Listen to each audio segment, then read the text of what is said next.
Hey everybody, since the last thing the world needs is another video on how to make a mask, we're gonna make a mask. But this one's different. This is going to be a 9x7, which is different from my last video. And that's because in the last 3 weeks, the Bergen Mask Task Force has made over 15,000 masks, delivering to more than 60 organizations and frontline workers. And because of that, we've been able to figure out a different and better kind of mask. This one is for personal use. Here's what you're going to need to make this mask. This is going to be a 9x7 template. You know I love those silk pins because you can sew over them.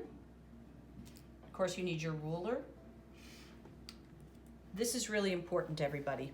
The wire. You're going to cut this wire at 6 inches, and the most important part, and the thing we've had the trouble with, is you have to bend the edges. If you don't bend those edges, it's going to poke out of the fabric. This is a 22 gauge, 22 works, 24 works, just nice soft wire, 6 inches. These are your 2 pieces of tightly woven cotton cut at 9x7. And now we're going to add an inner layer.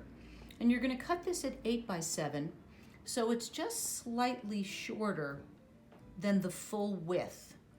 When we go to make a few pleats on the sides, the fact that it's a little bit shorter is going to make it so the pleats are less bulky. That 3rd piece is really important to just help filter particle and virus.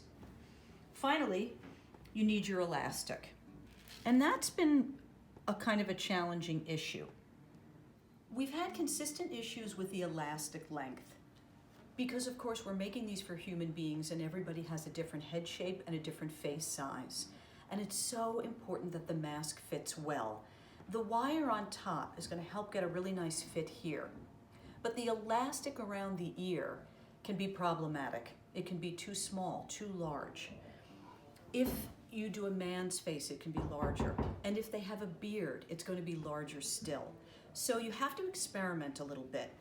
I've got a few different types of elastic here. This one is very soft and thin and very stretchy. You can cut that a little smaller. The 1/4 inch elastic that most people are using doesn't have a lot of give, so you really want to cut that at 7 inches.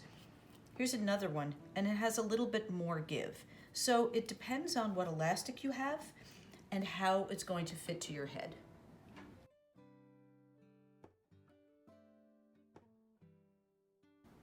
This mask is designed to not go over an N95 like all our previous masks. This is going to be worn alone. So we're going to do 3 layers. Layer number 1. Then lay this over and see how that hangs over a little bit on the edge. Line up the top, line up the bottom, but then you're going to have that hanging over a little bit. And this is the right side of the fabric. So you've got wrong side to the white. Then right side. Going to take your elastic, place it in the corner, and just hang it over the edge just a little bit so you know that that's going to stay, because that has to be really strong. And then with your silk pin, or your whatever pin you have, you're going to catch that and you're going to go at the angle. Do that to all 4 corners. And if you're using flat elastic, careful you don't twist it. With this thinner elastic, it doesn't really matter as much. Catch that. And then you'll do your other 2 corners the same way. When you pinned it, you may not have caught that white fabric. You might have, but you may not have. So just throw 1 extra pin in there so that you definitely catch the white fabric. Okay, let's go sew. If you're using a pattern that it matters that it's facing up, you want to start on the bottom. So this is going to be the bottom of our mask, and we're going to start sewing right around here.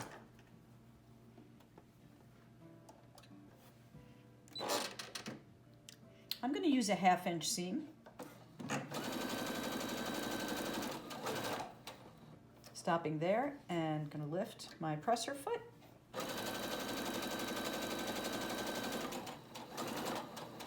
The nice thing about the silk pins is I can sew right over that silk pin. If you don't have silk pins, just make sure you pull that pin out so you don't break your needle. Going to go right across the top of the mask. So important to catch that elastic.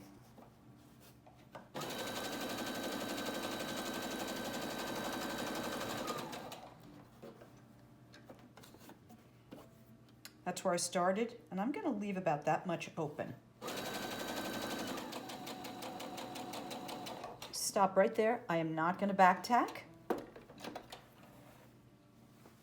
While I'm here, I'm going to cut and cut, because we're going to turn the mask inside out through that. Remove the pins.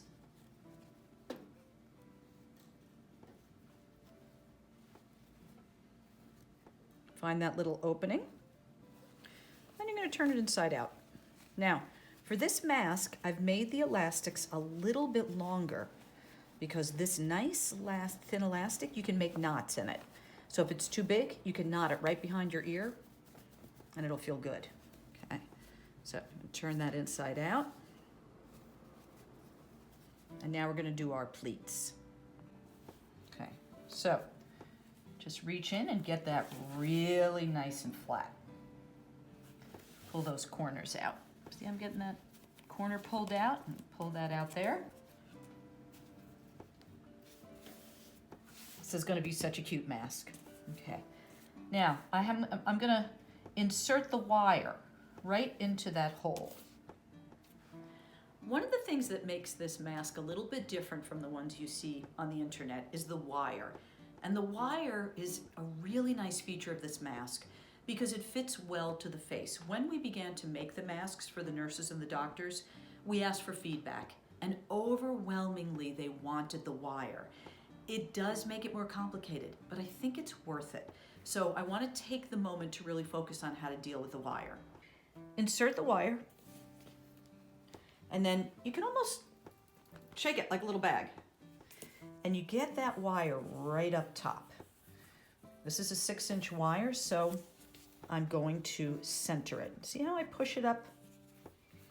And now I can feel it's a little too far this way, so I'm going to push it this way a little bit.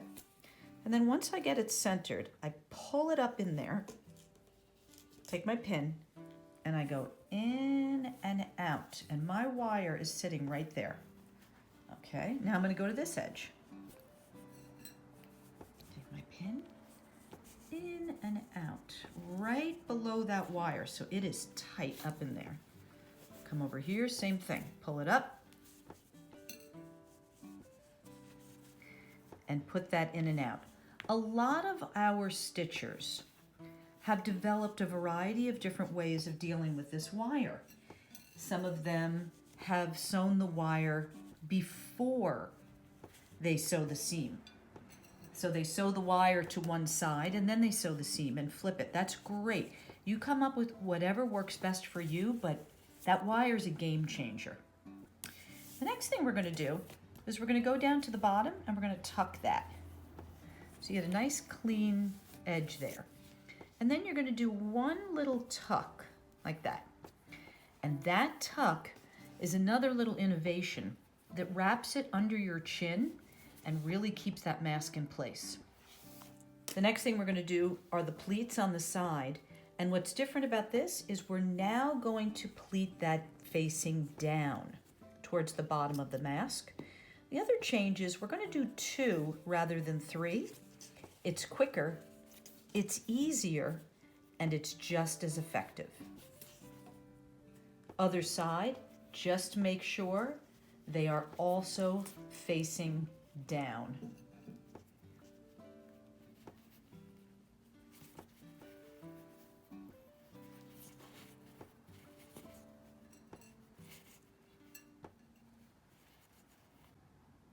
Okay, we're ready to sew this.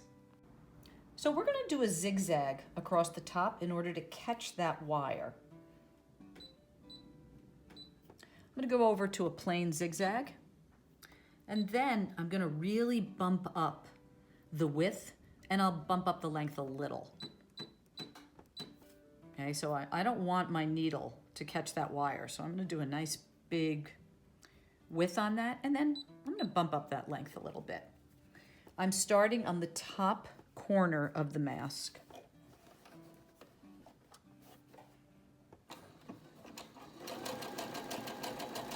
So here I come, I can feel the wire, but I'm zigzagging right over that wire and holding it in place. This is probably the thing that we're seeing the most problems with our volunteers, is dealing with this wire and the zigzag. And make sure you've got that pushed up. Once you get past that, you're going to go ahead and switch. Now you're going to switch back to a straight stitch once you get past that zigzag. And you really want to catch that elastic. You're going to come around the side.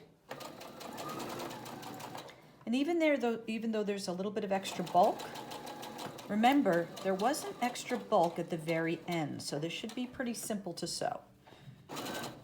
So right at the bottom, because I'm going to show you something important when we go around the second time. See, I'm really catching the bottom and really catching the elastic. I'm close to the edge. Coming around, catching that elastic. Now, watch how I drop below that zigzag.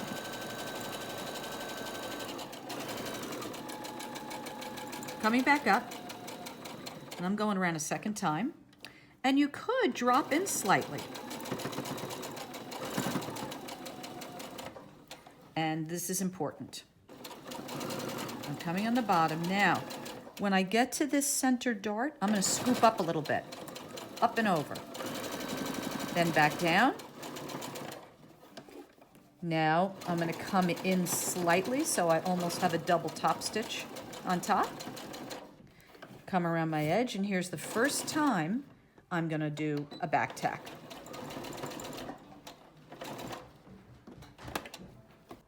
Cut your threads and remove your pins. Okay, so our mask is ready. We've got different fabric on the inside, and that's important so you know that that's the side that is going to your face and your mouth, okay? I did extra long elastics on this one, and I'll show you how that's gonna work. Okay, so this, you can see I've got a lot of elastic here. The first thing I'm gonna do is shape that to my face.